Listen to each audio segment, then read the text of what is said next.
നമസ്കാരം, ട്രൂ ടിവിയിലേക്ക് സ്വാഗതം. അങ്ങനെ പരിയാരം മെഡിക്കൽ കോളേജിലെ ഐസിയുവിൽ നിന്നും തുടർ ചികിത്സയ്ക്കായി തിരുവനന്തപുരം മെഡിക്കൽ കോളേജിലേക്ക് കൊണ്ടുവന്ന നമ്മുടെ അഭിനയ ചക്രവർത്തിനി ആരോഗ്യമന്ത്രി വീണ ജോർജ് തിരുവനന്തപുരം മെഡിക്കൽ കോളേജിലും എത്തിയില്ല. പകരം എത്തിയതാകട്ടെ പത്തനംതിട്ടയിലെ സ്വന്തം വീട്ടിൽ, അതും വിശ്രമത്തിനായി. അപ്പൊ പിന്നെ രാഷ്ട്രീയ കലാപം നടത്താൻ മന്ത്രി കാട്ടിക്കൂട്ടിയ ഈ പരിപാടിയൊക്കെ ഇനി ആര് മുന്നോട്ട് കൊണ്ടുപോകും എന്നാണ് സോഷ്യൽ മീഡിയയിലൂടെ ജനം ചോദിക്കുന്നത്. അതുമാത്രമല്ല, കഴുത്തിന് പരിക്കേറ്റെന്ന് പറഞ്ഞ് പരിയാരത്തെ തീവ്രപരിചരണ വിഭാഗത്തിൽ ചികിത്സയിലായിരുന്ന നമ്മുടെ ഈ മന്ത്രി ഔദ്യോഗിക വാഹനത്തിൽ 400 കിലോമീറ്ററോളം യാത്ര ചെയ്താണ് പത്തനംതിട്ടയിലെ വീട്ടിൽ എത്തിയത്. ഇതും ഇവിടെ ചോദ്യമാവുകയാണ്. കണ്ണൂർ പരിയാരം മെഡിക്കൽ കോളേജിൽ നിന്ന് പുലർച്ചെ 4 മണിയോടെയാണ് മന്ത്രി ഡിസ്ചാർജ് വാങ്ങുന്നത്. അതൊക്കെ എങ്ങനെ നടക്കുമെന്നും ജനം ചോദിക്കുകയാണ്. വെളുപ്പിന് 4 മണിക്ക് ഒരു ഡിസ്ചാർജ്, അതും സാധാരണയായി നടന്നാൽ ഡോക്ടർ ഡിസ്ചാർജ് ചെയ്തു കഴിഞ്ഞാൽ തന്നെ അന്നേ ദിവസം വൈകുന്നേരം 3-4 മണിയാകും ഡിസ്ചാർജ് ആകാൻ.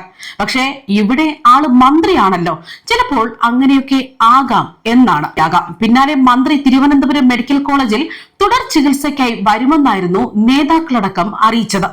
വെളുപ്പിന് 4 മണിക്ക് തിരിച്ച മന്ത്രിയാകട്ടെ അന്നേ ദിവസം രാത്രി 8 മണിയായിട്ടും തിരുവനന്തപുരം മെഡിക്കൽ കോളേജിൽ എത്തിയിരുന്നില്ല. തുടർന്ന് മന്ത്രി എവിടെയെന്ന് തിരക്കിയപ്പോഴാണ് പത്തനംതിട്ടയിലെ വീട്ടിലുണ്ടെന്ന് വ്യക്തമാക്കിയത്. തിങ്കളാഴ്ച വരെയുള്ള പരിപാടികൾ മന്ത്രി മാറ്റിവെച്ചതായിട്ടാണ് ഓഫീസ് പത്രക്കുറിപ്പും ഇറക്കിയിരിക്കുന്നത്. എന്തായാലും മന്ത്രിയും കൊള്ളാം, മന്ത്രിയുടെ ടീമിന്റെ നാടകവും കൊള്ളാം. ജനങ്ങൾ ഇതൊക്കെ കൺകുളിർക്കെ കാണുന്നുണ്ട്. തിരുവനന്തപുരത്തേക്ക് നേരിട്ടുള്ള വിമാനം കിട്ടാത്തതിനാൽ കാറിൽ പത്തനംതിട്ടയിലേക്ക് പോകാൻ തീരുമാനിച്ചെന്നാണ് വിവരം. അവശനിലയായതിനാൽ യാത്രക്കിടയിൽ ബന്ധുക്കളുടെയും സുഹൃത്തുക്കളുടെയും ഒക്കെ വീട്ടിൽ വിശ്രമിക്കേണ്ടി വന്നതിനാലാണ് വൈകിയതെന്നും അറിയുന്നു. വെള്ളിയാഴ്ച വൈകിട്ട് 4 മണിക്ക് മെഡിക്കൽ ബുള്ളറ്റിൻ വരികയാണ്. നിലവിലെ ശാരീരിക അവസ്ഥയിൽ യാത്ര അനുവദനീയം അല്ല. പരിയാരത്ത് ഐസിയുവിൽ ചികിത്സ തുടരാൻ നിർദ്ദേശിച്ചു. വെള്ളിയാഴ്ച രാത്രി 10 മണിക്ക് മെഡിക്കൽ ബോർഡ് യോഗം ഓൺലൈനായി ചേരുന്നു.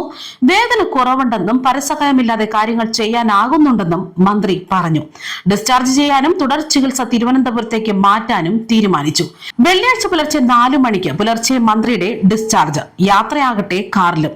ദീർഘദൂരം കാർ യാത്ര ചെയ്തതിലൂടെ നാടകം പൊളിഞ്ഞു എന്ന് തന്നെയാണ് കോൺഗ്രസും പരിഹസിക്കുന്നത്. അതേസമയം കണ്ണൂർ റെയിൽവേ സ്റ്റേഷനിൽ യൂത്ത് കോൺഗ്രസ് പ്രവർത്തകർ കരിങ്കൊടി കാട്ടിയപ്പോൾ ആക്രമണത്തിന് ഇരയായെന്നും കഴുത്തിന് പരിക്കേറ്റു എന്നുമായിരുന്നു വീണ ജോർജും CPM നേതാക്കളും വെച്ച് കാച്ചിയത്. എന്നാൽ യൂത്ത് കോൺഗ്രസ് പ്രവർത്തകർ മന്ത്രിക്ക് സമീപം പോലും എത്തിയിട്ടില്ല എന്ന് കോൺഗ്രസ് നേതാക്കളും ദൃശ്യങ്ങളും അടക്കം വ്യക്തമാക്കുന്നുമുണ്ട്. മന്ത്രിയുടെ അഭിനയത്തിന് ഓസ്കാർ പുരസ്കാരം നൽകണം എന്ന് തന്നെയാണ് കോൺഗ്രസ് അടക്കമുള്ള ജനങ്ങളും പരിഹസിക്കുന്നത്. അതേസമയം ആരോഗ്യമന്ത്രി വീണ ജോർജിനെതിരെ വിമർശനവുമായി എത്തുകയാണ് KSU സംസ്ഥാന പ്രസിഡന്റ് അലോഷ്യസ് സേവ്യർ. അദ്ദേഹം പറയുന്നത്, മന്ത്രിക്ക് ചികിത്സ നൽകിയത് സംബന്ധിച്ച് പൂർണ്ണമായ വിവരങ്ങൾ പുറത്തുവിടാൻ സർക്കാർ തയ്യാറാകണം എന്നാണ് ആവശ്യപ്പെടുന്നത്. മന്ത്രിയെ KSU പ്രവർത്തകർ ആക്രമിച്ചു എന്നാണ് പോലീസ് റിപ്പോർട്ടിൽ പറയുന്നത്. എന്നാൽ പിണറായി വിജയൻ പോലീസിന്റെ റിപ്പോർട്ടും മന്ത്രി പറയുന്നതുമൊക്കെ പച്ചക്കള്ളമാണെന്ന് കേരളത്തിലെ ജനങ്ങൾക്ക് ബോധ്യപ്പെട്ടിട്ടുണ്ട്. അഭിനയ മന്ത്രിയുടെ പ്രവൃത്തികൾക്ക് പൊതുസമൂഹം മറുപടി നൽകുമെന്നും അലോഷ്യസ് സേവ്യർ പറയുകയാണ്. ആരോഗ്യമന്ത്രിയുടെ വ്യാജ പ്രസ്താവനയ്ക്ക് പിന്നാലെ പോലീസ് പിന്തുണയിൽ അക്രമ പരമ്പരകൾ അഴിച്ചുവിടുകയാണെന്നും ആരോഗ്യമന്ത്രി 1-ാം പ്രതിയാക്കിയും CPM സംസ്ഥാന സെക്രട്ടറിയെ 2-ാം പ്രതിയുമാക്കി കലാപ ആഹ്വാനത്തിന് കേസ് എടുക്കണമെന്നാണ് KSU സംസ്ഥാന അധ്യക്ഷൻ ആവശ്യപ്പെടുന്നത്. News desk, true TV.